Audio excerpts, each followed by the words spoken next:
Man, really excited to have the opportunity to sit down with you. Obviously, a big fan of your work and the things that you're doing and teaching, and so many of the conversations that you've had. And I was thinking about a nice place for us to start, because the world of health is a scene that's very interesting to me. I've been fascinated in the subject since I can remember. But one of the things which I'm constantly amazed by is 2024 now. We live in a society which I feel in many respects is really improving their knowledge around health and well-being. Yes. But one of the things that I'm constantly surprised by is, despite the interest and the supplements and the teaching and the availability of resources, there seems to be a real disconnect still between the knowledge that we have and the decrease in things like autoimmune disease and Parkinson's disease. And so I guess as a way to kickstart the conversation, I'd be interested to hear you speak to that. What do you think is actually going on to cause, such availability of information and still such increases in what should be fairly treatable diseases, ailments, illnesses? Yes. Yeah, that's a great question, Tyson. So I think that what we're seeing is really a perfect storm of factors globally that are leading to this epidemic of chronic disease and autoimmune disease. And you're totally right. We have a lot of the information in terms of research, diet, lifestyle, the gut microbiome, the effects of stress. So we have the knowledge, but it's not translating into day-to-day life for most people in the world. And I believe, one of the unrecognized factors is the rise of environmental toxins.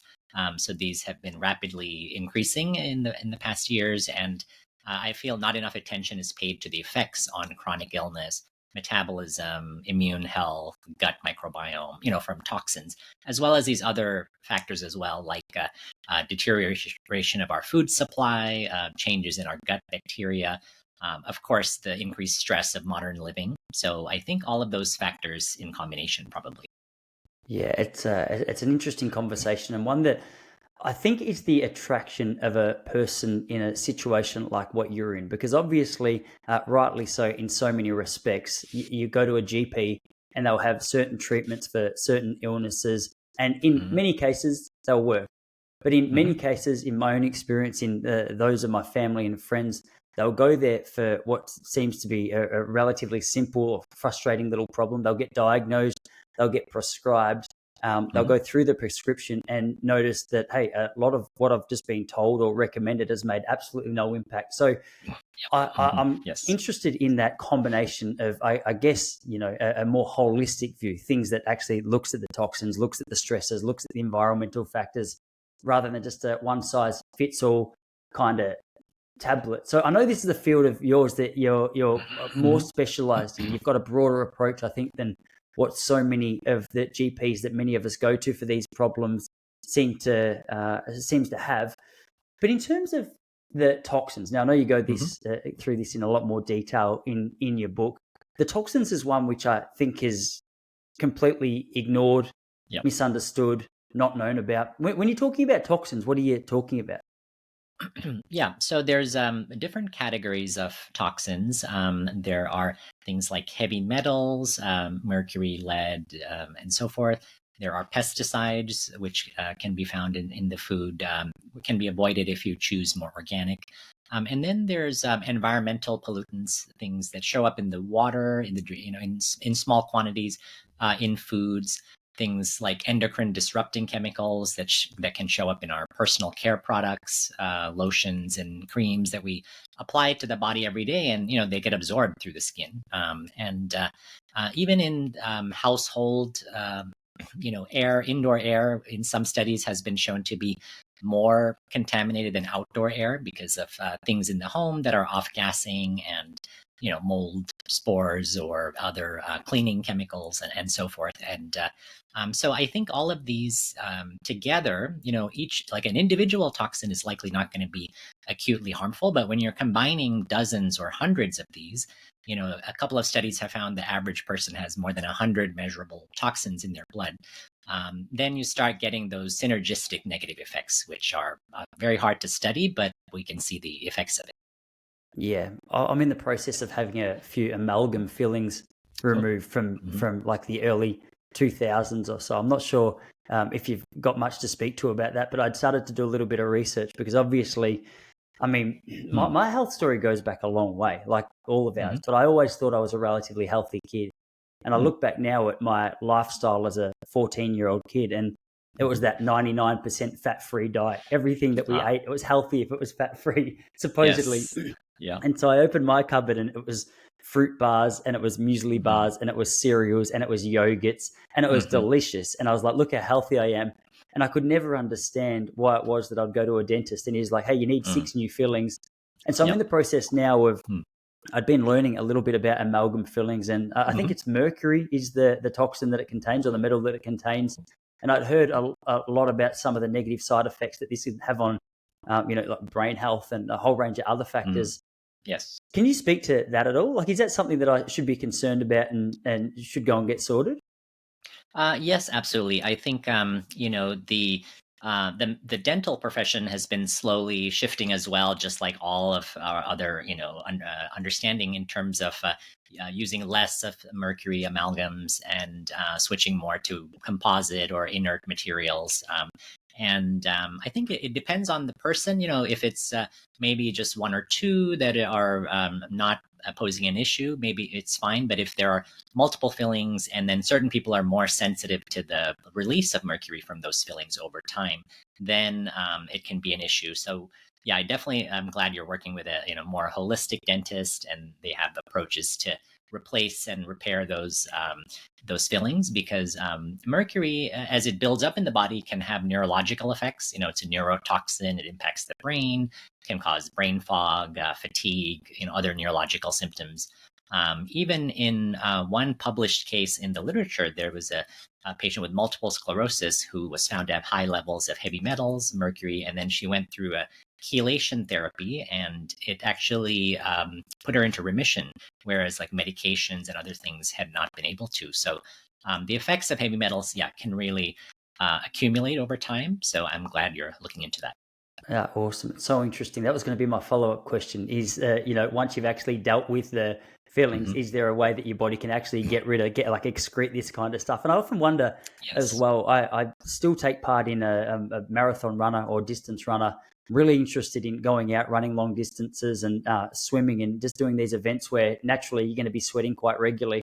Like, is that one of the ways that your body's actually getting rid of these toxins? Like, so what are some effective ways to actually obviously, after you've addressed some of the things that are in your home, Yes. if you're on a process of going, all right, well, clearly I've been exposed to it. I'd love to eliminate the exposure, but also try and give my body an opportunity to recover, rejuvenate.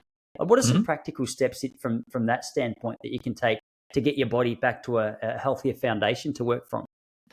Yes. So I think we shouldn't forget about the basics, like drinking enough water. A lot of my patients are dehydrated. So the kidney plays a key role in filtering toxins. So making sure you're drinking plenty of water every day, the hydration is important.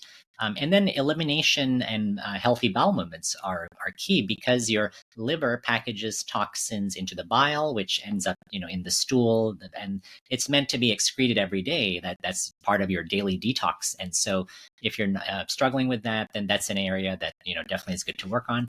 And then there's also the lymphatic system, which is important for moving lymph fluid throughout the body, which can carry toxins and infections out of the body. Any kind of movement will help with the lymphatics, yoga, walking, any type of physical activity. And then the final thing, which I'm a big fan of, is sweating, because through sweat, they've actually found many of these toxins are preferentially excreted. So things like all the heavy metals, pesticides, and endocrine disrupting chemicals. There was an interesting study from Canada where they compared those who were sweating from exercise to those who were sweating in a sauna. And they actually found differences. So the sweating in a sauna was actually better than from exercise for the clearance of toxins. And they theorized that that's because a lot of these toxins are stored in our subcutaneous fat just below the skin. And when the body's heated externally from a sauna, steam room, anything like that, then it's easier for those toxins to be excreted through the sweat. Of course, I'm a huge fan of exercise. I think that's a game changer, but it's not a duplicate to do both. Be very physically active, and then a couple times a week go to a sauna or steam room and do that sweating as well, because the benefits are different. Yeah. So a couple of times a week would be a good Yeah. place to start with Yes. access to a sauna. And then for someone who has no idea, I've never really used sauna that much. I've become interested, Mhm. like I have become interested in ice baths and things. They just seem to be quite hot topics in many fields at the moment. I can see why. I actually had a friend around the corner from me just have a sauna installed in his backyard fairly Oh, nice. recently. And I was asking him some questions at the gym the other day. But in terms of how long you should actually kickstart your program in a sauna, like how long are you looking at there? Yeah, so I always tell people, start slowly, 10, 15 minutes, make sure you drink plenty of water. You might benefit from taking electrolytes, afterwards. And then you can start up working up to 30 minutes twice a week. So you're getting about an hour a week. In the studies done from Finland, where sauna use is very popular, 2 to 3 times a week seems to be a great way to get a lot of heart benefits, reducing risk of heart disease, promoting longevity. And those who do more, like if you go up to 4 to 5 times a week, they had even a bigger reduction, like 40% reduction in risk of heart disease. So there's really, I don't think there's much of a limit in terms of how high. The more you do, probably the more helpful it's going to be. But starting working up to twice a week, 20 to 30 minutes is a good minimum. Yeah, sure. Is that something that's a part of your health and fitness routine? Yes, in fact, after doing the research for my book, I invested in a home sauna, a portable home. So it's not a really like a fancy one. It's a portable one, which is a couple $100s. It's a simple tent with a foldable chair. You sit inside the tent and you zip yourself up, and then it just the inside of the tent is heated. Your head sticks out above it, and but it does the job. It heats up the body, you sweat, and yeah, I've been using that regularly. I really love the way it makes me feel. Yeah, awesome. It's funny. I a separate friend to the one that I just spoke about. So the one I just mentioned, he's got the legit one. It was carried Hmm. in by a crane Yeah. over his Wow. backyard. Okay. But another friend of mine, we spent some time with a few weeks ago. He has the exact one that you're speaking about, $300 from Amazon. He goes, mate, honestly, like you get 20 minutes into a sauna routine in this tent, and you get the workout you want, or you get the sweat that you want, which is good to hear because I'd seen a Hmm. couple of them on Amazon and just assumed based on Hmm. the way they look so different to the traditional ones that they probably weren't going to be as effective. But in terms of what you're getting out of it, it's exactly what you need.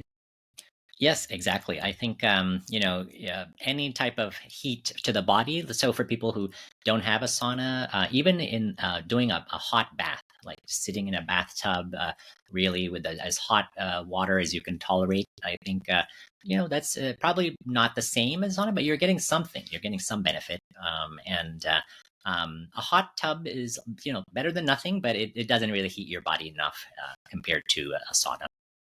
Yeah, that's so interesting. I never even really thought about the option of a hot tub being something. Yeah. So I had a little bit of a bug last week. I don't know if you call it this in the States, but we call it the man flu here in Mm-hmm. in Okay. Australia, where I just had a little bit Yeah. of a fever for whatever reason. First time in a long time, some Mm. tummy troubles, and I was laying in bed sweating, and yeah, I Mhm. was craving like a hot bath, and I was talking Mm. to this friend at the gym the other day, and he was saying he had the same thing. And it's Mhm. interesting that like some form of heat, whether it's just the Yeah. air or actually exposing yourself or immersing yourself, I should say, in Mhm. the water is real beneficial to at least temporarily like alleviating that fever. I got out and I was like, okay, that was exactly what I needed. But your scene's Yeah. interesting, isn't it? Because you combine, it seems like, for lack of a better expression, maybe a little bit of the East in the terms of Ayurveda Yes. and a Mhm. little bit of the West in terms of just that, what do you call it? Medicine, like the approach to medicine. Yes. But it is a Yeah. Yeah. really Mhm. unique combination, I think. Those fields in many scenes seem to be mutually exclusive. You go to one if you want the medicine, you go to one if you're a bit of a hippie. At least Mhm. that's how it Right. is in Australia. And so when you have a guy Mm. in your situation who's combining the two fields, obviously your understanding of each is complemented. And I Mhm. find it more helpful speaking to a person like that because the idea of taking a bit more of a helicopter approach to all areas of your life in terms of what might be able to benefit your health, it seems like a smarter place to start, taking into Mhm. consideration all the factors. But I was just curious to find out how you actually found your way there. Which scene did you start in? Which Oh, what's been the yes. response to the worlds that you delve in? Yeah. So we in the US call it integrative medicine, where you're combining conventional medicine as well as holistic or alternative therapies. I'm not opposed to Western medicine because prescribe drugs when indicated. Medications can be life-saving. If I ever got in a car accident, I wouldn't want to go to an Ayurvedic doctor, take me straight to the ER. And so I think, there's a place for both. I think where holistic therapies excel is really chronic disease, where after that initial flare-up is resolved, what can you do on a proactive basis to prevent the illness from getting worse? And that's where often conventional medicine doesn't have a lot of guidance. Cancer patients are told to eat whatever they want, just, for example. But for me, I started out in biochemistry. That's what I studied in college and did research in clinical medicine, and then began, conventional medical training. And it was only through my own illness during medical school that I was kind of forced to explore other options and learn about Ayurveda, and that really for the first time. But when I saw the impact on my own body, that's when I realized I really have to learn this for my future patients. So that's how I came to it. Yeah. So what were you going through yourself in college? So it was basically kind of a mystery illness that with chronic pain, and I had like unexplained weight loss, severe fatigue, and back pain where I could no longer like sit in a chair and attend classes anymore, and I couldn't use a computer. So I had to actually stop my training, take a whole year off to try to recover, because I was doing all the conventional treatments, anti-inflammatories, physical therapy, and usual care.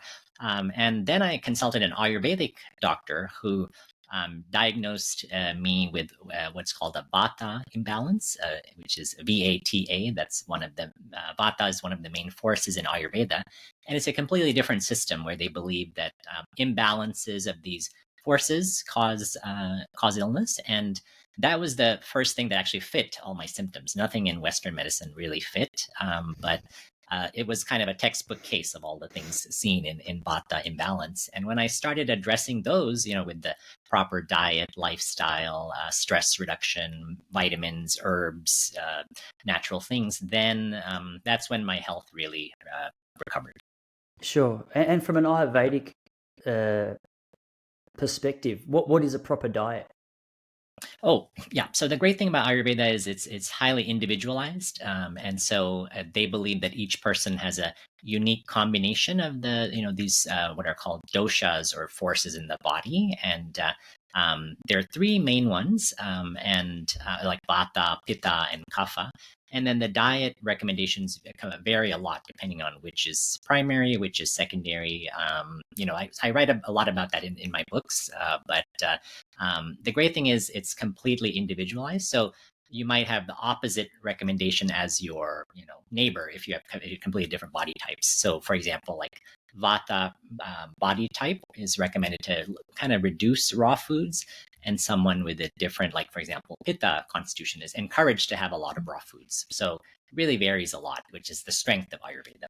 Yeah, that is a real strength. That's one of the things that seems to come up in quite a lot of the conversations I have with people from the world of health on this podcast is just the overuse of generic recommendations for physical ailments. And one that I've heard you speak about, but I'd love to pick your brain a little more about, is just the current trend of the carnivore diet and some of the crazy reports that we've seen on people's autoimmune disease. Yes. Jordan Peterson's a guy who comes to mind, who's perhaps one of the most well-known people to use it, not necessarily claim that it's beneficial to everyone, credit to him, but I have heard him speak about the own, like the benefits to his own body and some of the depression and brain fog that he's had as a result of being on this carnivore diet. What are your thoughts on that? It seems like a trend at this point. Well, for sure. Yeah, I have many patients who are on the carnivore diet, and I think of it as under the category of elimination diets, because we use those a lot in integrative medicine, whether you're eliminating gluten, or, eliminating sugar, or in this case, eliminating all plant products. Elimination diets have the advantage of removing a lot of sensitivities, food allergies. This get taken out of the diet. So you're automatically bringing down inflammation. You're ideally incorporating healing foods, which can be, the animal-based foods, they can be healing. Like if you're having bone broth, if you're having plenty of nutrient-dense foods, if you're having organ meats, all these really nutrient-rich foods. And then, by bringing down all the inflammation through the elimination diet, you can really change symptoms, and you can really, for some people, even with autoimmune disease, you can put things into remission. And and then with any elimination diet, my goal is always to try to broaden it out in the long run, because you might really benefit from it over a few weeks, few months. But then in the long term, I think you should always try to increase diversity in your diet, because that's very important for your microbiome, the gut bacteria. And that's a key metric for longevity, because the people who live the longest, have the most diverse microbiome, and that's caused by the most diverse diets. So in the long run, I think branching out on the diet is helpful. But I definitely see a role for any type of elimination diet, and for some people, the carnivore diet for some time. Yeah, sure. You started to delve into the acronym of Tiger a little bit with the mention of toxins before. And obviously, like in terms of an actual, bit more of a broad approach to what might be triggering someone's autoimmune disease, this is a really good place to start. But obviously, we're not going to go into the ins and outs of your book. You do a great job of, explaining each chapter. But I thought perhaps as providing a little bit of a framework to people as to what it is that you are speaking about, some of the things that we can do to get started, or at least whet the appetite to learn a little more about this, is perhaps walk through a couple more of the letters in the acronym of Tiger, because obviously each area plays a role in actually seeing someone's autoimmune health come back to hopefully 100%. Yes, absolutely. And what I've seen is that these 5 root causes drive inflammation, not just in autoimmune disease, but in other chronic diseases as well. Heart disease, obesity, diabetes, a lot of our modern epidemics. So I think it's very important for everyone to look at these 5 factors. So the T is toxins, which we talked about. I is infections. So that could be any microbacterial, viral, fungal, parasite. My approach is more on making the body inhospitable to infections. So I think there are ways you can strengthen your immune system and then make your body environment, the inner terrain of the body, inhospitable to these bad bugs. And one way to do that is actually making your intestinal pH somewhat acidic, because that has been proven to limit the overgrowth of bad bacteria, fungal species like Candida.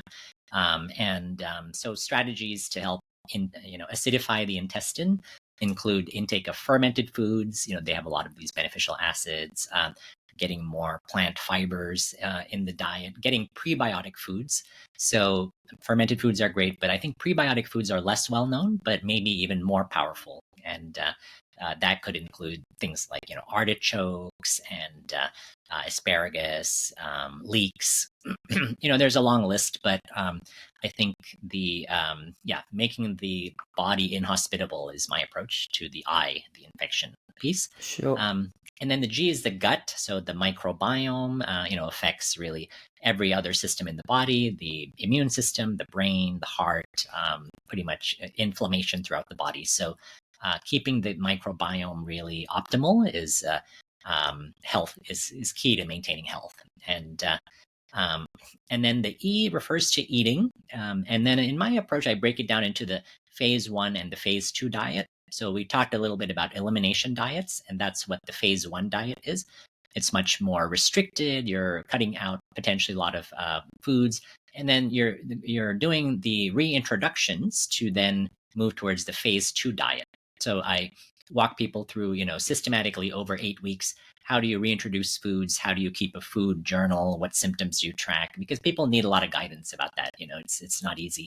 And then in the long run, the phase 2 diet is more of a diverse, plant-forward diet with a lot of these prebiotic foods, as well as fermented foods. So I think that's really helpful.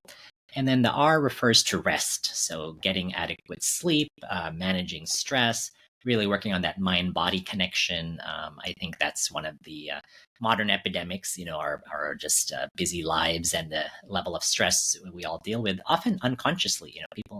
Many of my patients, they don't realize they're under a lot of stress, but then as I'm talking to them, they kind of understand how all these factors are contributing. So yeah, I'm a big believer in mind-body practices, whether it be meditation, yoga, or mindfulness, or other things as well.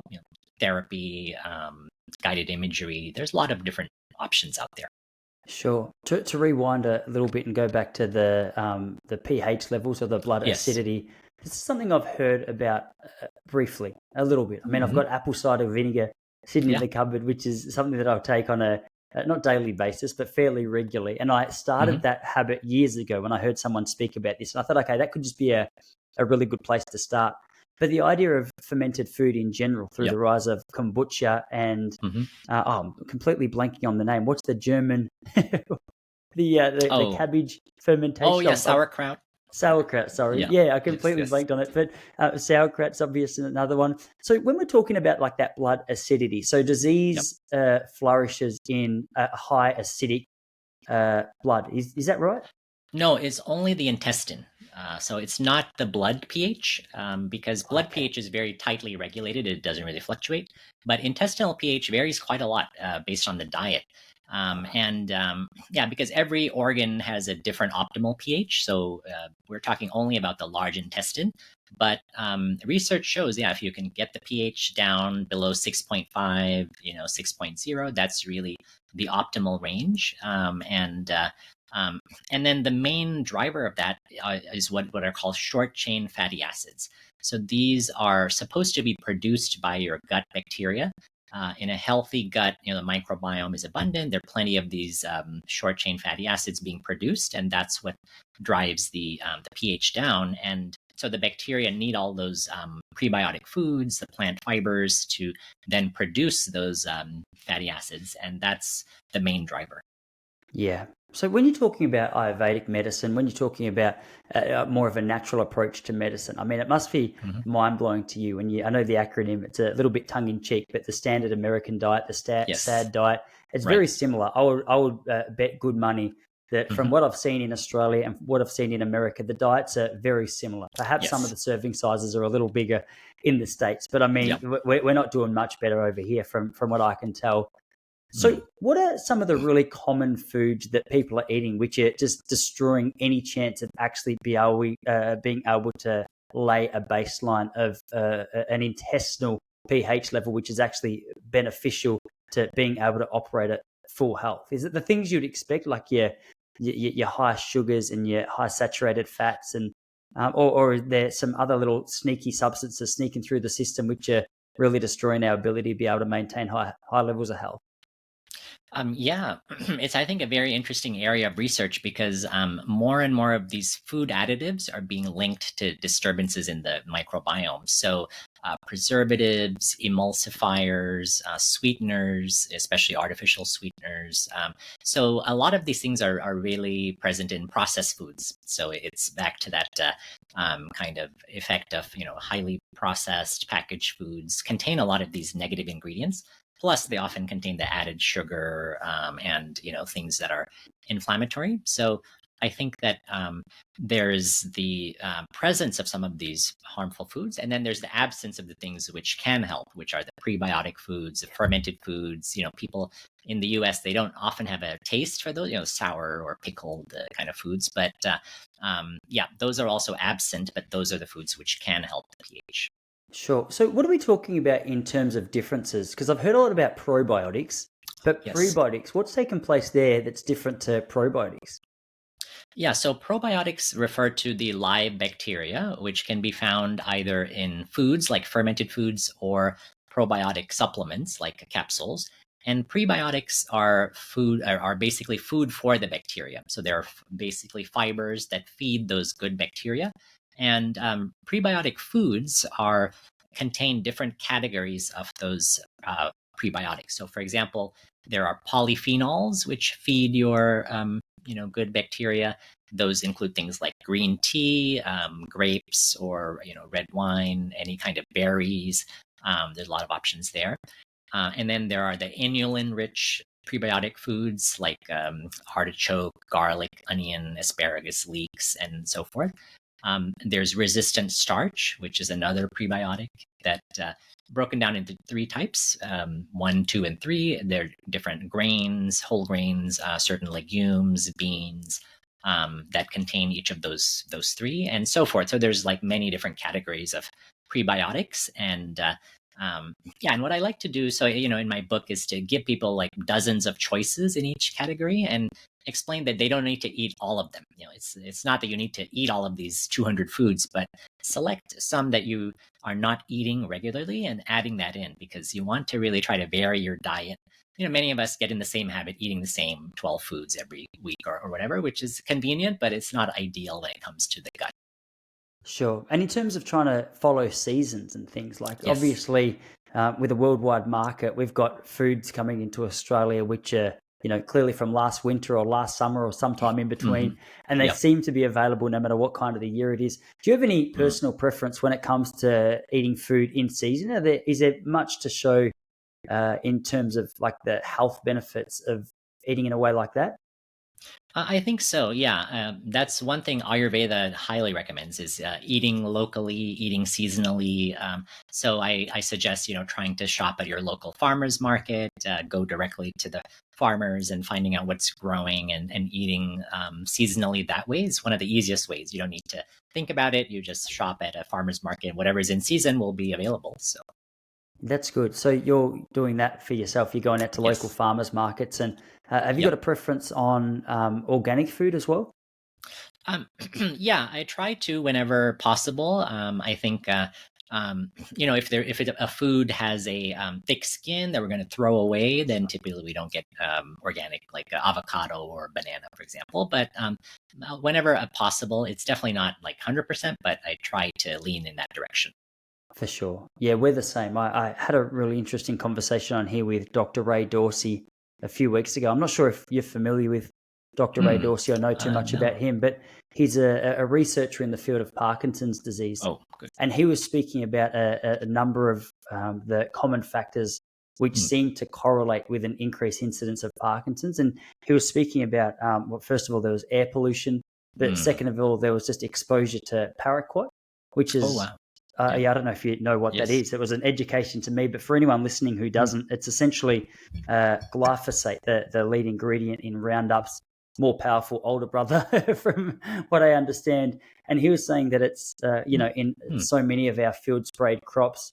But he also explained, as you did, that there's really helpful ways around it. And that is, like, if it's got a thick skin that you're going to throw away, don't stress too much. The final one, for anyone wondering, was I can't remember what the name of it was, but it was a chemical found in so many dry cleaning areas or dry cleaning studios. A lot of people who'd been working in there for a long period of time seem to have an increased incidence in that. But yeah, the conversation around organic food, like so many of the other things that we've mentioned, it seems to be coming to a bit more of a forefront in recent years.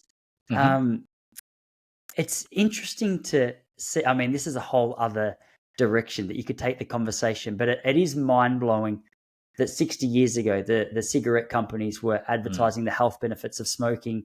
And Dr. Ray Dorsey was saying that at the moment, some of these big producers of these farm field sprays are promoting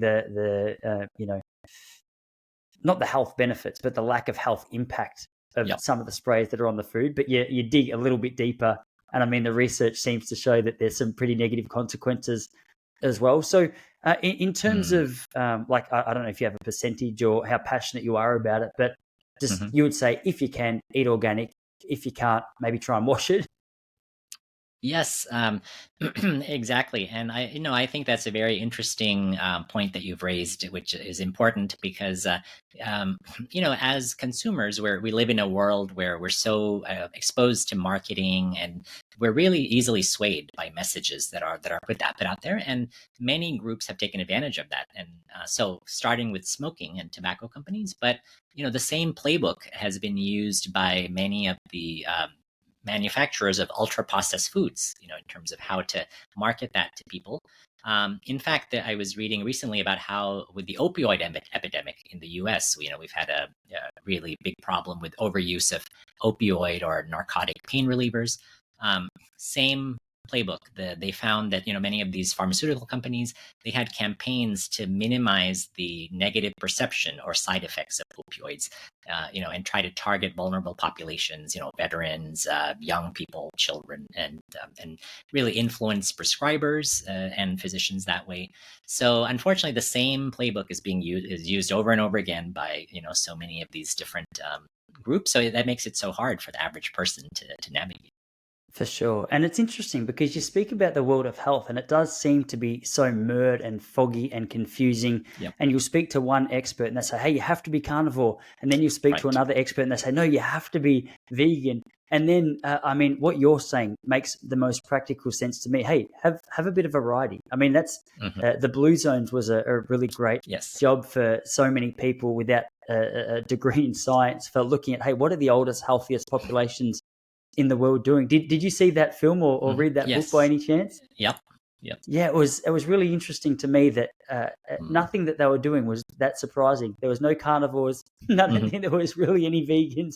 It was Right. a lot of people doing a lot of the things that you're speaking about, and also including. And I know with epidemiological studies, there's so many factors that could change the outcome. But it was really interesting to me to hear about the impact that faith had on certain community groups as well. Some of them said that this was a really important part of the health aspect. I don't know exactly how that's measured, but it seems that regardless of whether you're speaking about religion or some form of spirituality, Yes. that connection with something higher than yourself seems to be a really important part of the health journey as well, or at least the meaning part of your life, I guess you could say. Oh, absolutely. Yeah, I agree. I think, not only connecting to some type of purpose or meaning in life, I think that's important, but also social connection, making sure you're in a community, you're not isolated, you're not dealing with loneliness. That's been shown to be a huge negative factor for health. So also an epidemic worldwide in terms of dealing with loneliness and isolation, but that as well, I believe is critical. For sure. I went a little bit off the point that we were talking about there, but to rewind to one of the subjects we were speaking about in terms of just big companies' ability to be able to campaign or market the health benefits of their food, even in some instances where it's not really there. I find this a really frustrating and kind of disheartening factor around the health conversation. And I think that's what triggered that last little point was the confusion that is there due to the marketing budget that some of these companies have is really incredible. Like I can't help but think that like the big meat world is celebrating this uptake of World Carnivore Month and the health benefits of meat. It seems to be something that would really serve the interest of that. And I mean, with the own business, I've got a running business, and I know the challenge of trying to be honest with the feedback that you're giving. If you know it's going to cost you some money. I had a company reach out to me a while ago asking if I would be an ambassador for one of their sleep products, and it was an American one, FDA approved. And I mean, I took some capsules and I tried to do it, and they were offering a nice pay packet, and I really wanted to do it.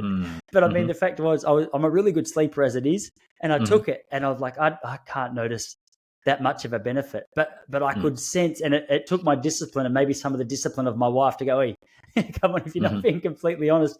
But you can see how companies fall into the trap of going, hey, this is going to make us a lot of money. Sure, we can find the silver lining, like for at least financial reasons. So, I mean, that psychology of that's a really interesting point, hey? Oh, yeah, absolutely. And I think, with nutrition, people don't often realize the impact that industry and these big companies have on nutrition guidelines. Many of these large processed food manufacturers pay scientists to, have certain opinions. And many of these scientists are forming these food guidelines. And that's how you get messages out in the media that, processed foods can be a part of a healthy diet. They're not necessarily harmful as long as you're watching your overall calories, on and on. So unfortunately, yeah, it really clouds the message because you hear these real experts who have credentials, they're well qualified, and they're saying, processed foods are not that bad for you, soda is not that bad for you, and so forth. So it's really hard for the average person. Yeah, it's so interesting. In terms of the other factors, another one, I know I'm jumping around a little bit here, but there's so many interesting factors on the Yes. subject. I mean, a podcast like this could go for 10 hours and we'd still have weeks Right, to right. discuss other Yeah. options, as I'm sure you know better than anyone else. But you mentioned before about the lifestyle factors which are leading to stress. So whether that's, Yeah. I mean, lack of sleep or difficult family, friendship situations, work situations. But I also heard you mention things like guided visualization, meditation, maybe prayer would be in that same element. I'm not Yes. sure what your actual protocol or your own journey is, but I'd be interested to hear a little more about what it is that you're doing to look after that part of your own life that those listening might find some value in. Oh yeah, absolutely. Well, I think one thing is clear is there are many different ways to manage stress effectively for health benefit, and so people have to realize that it has to be something that you enjoy. So whether it be going out in nature, being out in the sun, or a practice like prayer, meditation, visualization, hypnosis, even cognitive behavioral therapy, Yeah. working with a psychotherapist, counseling can be really, really helpful. So I think that the main thing is, finding something that you enjoy that you can do regularly. I'm a big fan of meditation, and there's more and more research about the brain effects of meditation, how it helps literally change the structure of your brain, grows new brain cells in both the gray matter and the white matter, and the hippocampus gets larger in those who meditate regularly. And that's the part of the brain that regulates stress. So that's why you get more resilient. And also, meditation has been shown to reverse or prevent the normal age-related atrophy of brain cells. So what happens on typical aging is that the brain shrinks. You lose cells every year, but in those who meditate, that effect is not seen. So it's kind of a protective effect on the brain for against the negative effects of aging. So I'm a big fan of that, but I think there are many paths to the mountaintop, and people have to just see what works for them. So interesting. Do you know much about what's going on in the decrease in the brain size as we age? Is that like a combination of factors, like you're not as invested in learning, or is that simply an age-related? I think that's such an interesting concept. I mean, it doesn't surprise me. I look at so many of the elderly people in my own life, and their faculties aren't there in the way that they were 20 or 30 years ago. I mean, you can see it playing out, and you put it down to old age. But I rarely think about the actual practical side of what's going on there. I'm not really thinking about the decrease in the size of their brain or the effectiveness of their brain function when I think about that, or notice it at least. Yeah, I think it's both factors. One factor being less engagement of the brain. You're retiring from work, you're not challenging yourself intellectually as much as you used to. And that is why, brain exercises and, or learning a new language or learning an instrument in retirement has been shown to really be good for the brain. And the other piece of it is just normal age-related decline and death of brain cells, just like throughout the rest of the body. So there is a slow, normal loss of brain size, but meditation is one of the great ways to actually prevent that. So I think that's why meditation plus keeping the brain really active, that combination is so powerful. Sure. And I know there's so many ways that people meditate, but when you referring to the way you meditate, are you simply referring to a focus on your breath and sort of trying to, I guess, for lack of a better expression, disconnect from the emotional highs and lows that comes with a thought? Yes, yeah, that's one of the ways that I practice it. And in my book, I describe like 5 common techniques for meditation. There's different practices. There's breathing-based practices, and then there's also more practices focusing on emotional or cognitive components. So there are many different ways, just like with other things, to meditate. And main thing is I tell people always that the point of meditation isn't to still your thoughts, because so many people tell me, "Oh, I'm bad at meditation, or I can't do it because I can't keep my mind still." And I tell them, well, that's not being bad at meditation. That is understanding the nature of the mind, because the nature of the mind is to produce thoughts, and the goal is not to completely still them, but just to be aware and then come back to whatever you're focusing on, breathing or part of the body or whatever it may be. So I think people sometimes, you have to ask them what is their definition of meditation, so that they don't feel they're like a failure and can't do it because they feel like they're not getting any benefit, but that's not true at all. That is a really good point. I noticed that with nearly everyone, including myself, when I first started meditation. That was my main Right. objection. And that's Yeah. something actually that I've probably let the ball drop a little bit on. I've got a 3-year-old and a 1-year-old boy at the moment. And I mean, naturally, since I've been trying to be a bit more of a hands-on dad, Oh, yeah. Sure, the sure. availability of time in my days are a lot less than what it was 3 years ago. And Yep. and I think, if I'm honest, there's been certain things that I've probably dropped the ball on, and meditation's definitely one of those. But for about 5 or 6 years, I was practicing daily, and for the reasons that you've explained, I really noticed there was a direct correlation between just how I handled stressful events in my day and the regularity of meditation. And perhaps I was Yes. actually thinking about this. I was out running this morning, and I'm like, gee, Mm. I feel like there's a real trigger in me at the moment where I'm riding the roller coaster of the emotional highs and lows, Mm. and Mhm. perhaps it's just a little bit of atrophy in the brain that I was developing through meditation. So I need to take an asterisk or put an asterisk next to that and make sure I get back on. It's also interesting, the fact that you mentioned that there's a variety of ways to meditate. And I know, as you said, you've spoken about this in your book, but one thing that I notice in myself and so many people is this idea of analysis paralysis. There's so Mm. many Yeah. great tools and strategies that you can apply, whether it's in regard to your food or your mindset or exercise or family, or to literally insert any part of your life. And there's a million ways that people recommend you can do different things.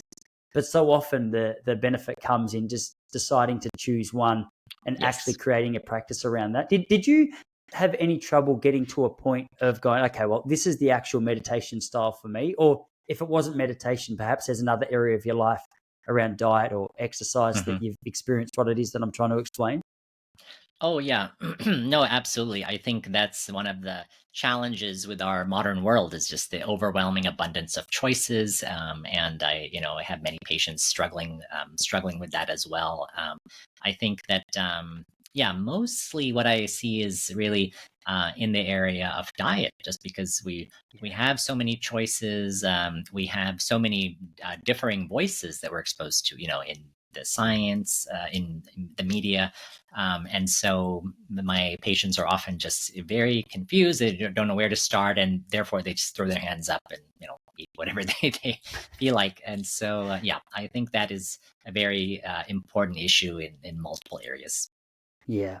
So outside of sleep, outside Mhm. of the various forms of meditation, I find exercise really beneficial in terms of a mental Mm. recovery. For me, Oh, yeah. my wife laughs at me because a lot of people hate the idea of having to go out and exercise. But for me, it's just, if I don't exercise, I'm not as happy. I don't feel as good.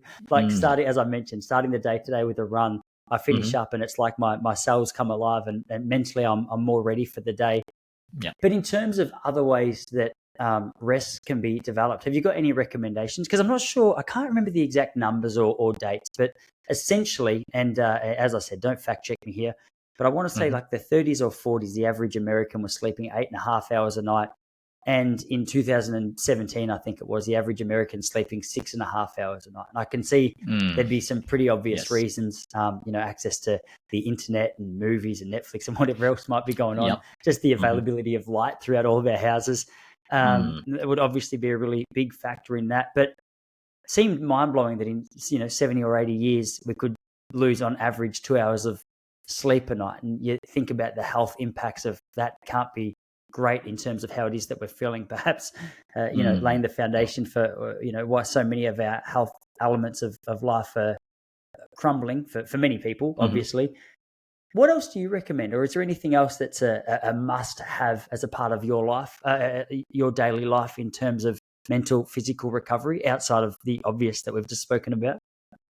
Oh, yes. So I think for me, I share your view on exercise because I feel like the same way. It really works as an antidepressant for me, and I feel that immediate, upliftment of mood, and even though that was more recent in the past few years, I was not always very physically active, but once I became more active, I really noticed the benefit, and then I start to miss it if I go a day without, moving and being active. So I totally relate to you on that one.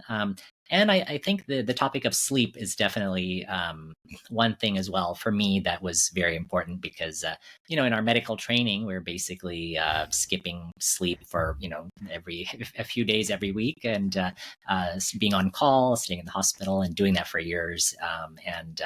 And then coming out of that, it's quite hard to get into a regular routine and, get prioritize sleep. And yeah, so I that was a struggle for me and took many years to get into the healthy pattern. And then now with the research on the benefits of sleep, I think it's amazing because I often tell people, if there's the single most powerful thing you can do for your health is getting an adequate night's sleep every night. And for many people, it's in that 7 or 8 hour range because there are some people who thrive on 6 hours of sleep, but not the average person. And it varies in terms of what the exact requirement is for hours of sleep. But I always tell my patients that if you wake up in the morning and you don't feel fresh and well rested, that means that you probably did not get enough sleep. And use that simple guideline. So. Yeah, I sometimes also recommend people use sleep trackers, to get some more data about their sleep. Although I think there's a caveat there. Sometimes people with this too much data, then they start getting that has a negative effect because then they're anxious because their sleep tracker told them they slept poorly even when they slept well, and so you have to be careful there. Yeah, I had a mate come and stay with me in London a few years ago when I was living there, and he slept on the floor of my little apartment. He woke up one morning, and I don't know what it was he was tracking it with, but he was had this big smile on his face. I was like, "What are you so happy about?" He goes, "I just got a sleep PR." I go, Hmm. what's a sleep PR? And he was just walking me through some of the numbers Hmm. that he got with this particular sleep, and he was just pumped because the data Hmm. suggested he got his best score essentially, which I thought was Oh. a sign of the times that we're in with the availability of technology. But yeah, I really enjoy that. Like I Hmm. like the idea of actually being able to track it. I know Hmm. that data, as you say, can be a little overwhelming for some people. Um, Yep. yeah, it's interesting. Have you heard much about or played much with the Aura Ring? Oh yeah, I haven't had that personally, but yeah, I've heard a lot of good things about using that to track different metrics. Yeah, I haven't had it either, but I'm always interested to know how it is. And this might be a subject for another guest, but I don't know how it is that these particular devices are tracking the effectiveness of the sleep. Has it got to do with heart rate or movement, or what are they actually looking Um, for to monitor how effective I that think is? I think both. Yeah, they look at your heart rate and heart rate variability. They look at skin temperature. They look at movement. Combination of those things. Yeah. What kind of exercise are you doing? What triggered your own exercise routine? You said just a few years ago it Oh was yeah. when it kickstarted. Yeah.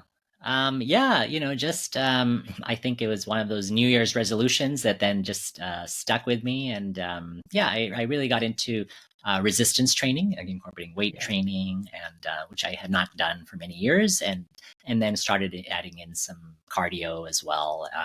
And yeah, so basically pretty simple, but that combination seemed to really work for me. Sure. And you're doing one version of that throughout each day of the week? Yes. Yeah, Try to. awesome.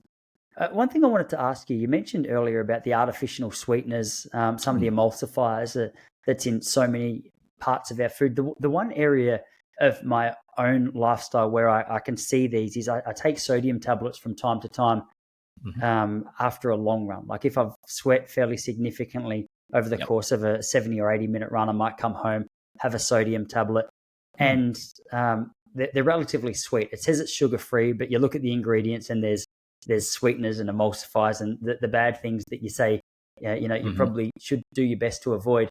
From an Ayurvedic perspective, is there any effective way outside of just like a salt water that could be Mhm. good for athletes who are out there doing fairly intense physical activity who are trying to replace the salts and things that they're losing when they're out there running or, cycling, swimming, whatever else it is they're doing?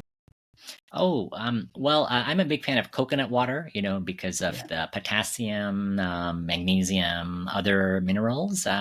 And for sodium, yeah, I think just plain old sea salt in a bottle of water is a good way. It's pretty much equivalent. But yeah, for the other minerals, I really like coconut water. For sure.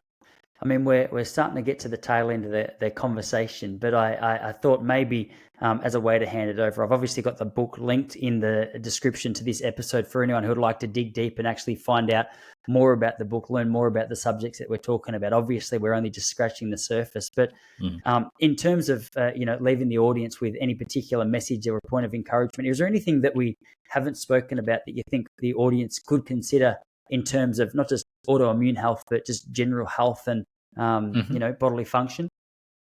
Oh yeah, I'm trying to raise awareness about the negative effects of sitting and prolonged sitting because that's something we all do, especially with the pandemic, more people working from home. And there's more and more research about the really harmful effects of prolonged sitting, not just on, metabolism, body weight, and so forth, but even on inflammation, because those who sit for prolonged periods were found to have higher blood markers of inflammation.